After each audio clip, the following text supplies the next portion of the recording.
During the millennial Chinese history, there have been many turbulent periods, especially during the rise and fall of the country's ruling dynasties.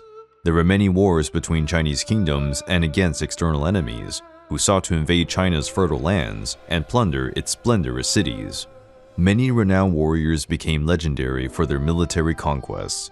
But one legend is better known, that of Mulan. The story of Hua Mulan is hundreds of years old. The oldest written text about Mulan is a folk ballad that emerged in the northern dynasties in China between 386 and 581 AD. Since then, Mulan's name has been synonymous with a heroine who defies the customs of the time and sets out a very perilous journey. However, there are many details in the original tale that differ from the more popular versions of the legend.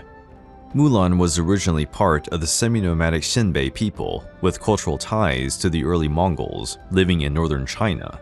The northern Wei dynasty was established by the Tuoba clan, part of the Xinbei. They probably spoke a Turkic or Proto-Mongol language rather than a native Chinese dialect. To compete with the various southern kingdoms, the Wei rulers began to establish major social and political reforms. The Xianbei's nomadic way of life was set aside in favor of the new southern traditions. The name Hua Mulan comes from Mandarin and means magnolia flower. In the ancient Cantonese language, the heroine was Fa Muklan, an accent that reinforces Mulan's nomadic origins. Physically, Mulan would be like Mongolian women. As Xianbei woman with a more traditional lifestyle, Mulan would have enjoyed relative gender equality and been entitled to her money, property, and legal rights. She probably would have received some combat training. She was also to choose her husband, and her children would inherit her mother's name. In just over 300 words, the Ballad of Mulan initially narrates the young lady sitting at the loom, weaving and sighing. When asked the cause of so many sighs, Mulan explains that she has seen the summons from the government, the mobilization of troops by the order of the emperor, and that her father's name is that on the list of recruits. Her younger brother is just a baby, and her father is too old to serve in combat.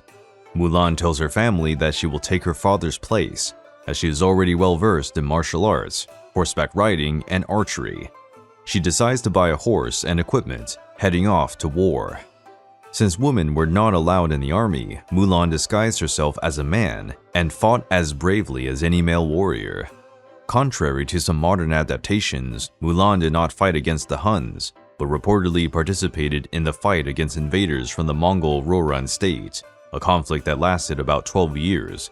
The Rouran were probably the last of a people called Xiongnu, a threat to China since the 3rd century BC.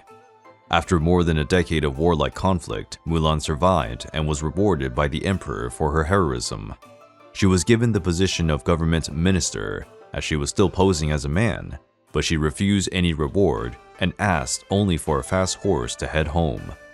Mulan returned to her village in Hunan province, accompanied by her fellow soldiers. At home, for the first time in a long time, Mulan wore women's clothes to the great surprise of her comrades, who fought alongside her during the long military campaign. They never suspected her true gender. There are conflicting versions about the true ending of Mulan's legend. Some versions have a happy ending, others do not. The most accepted version is this. After returning from war, Mulan accepted an arranged marriage, having had a peaceful life as a wife and mother in a noble family.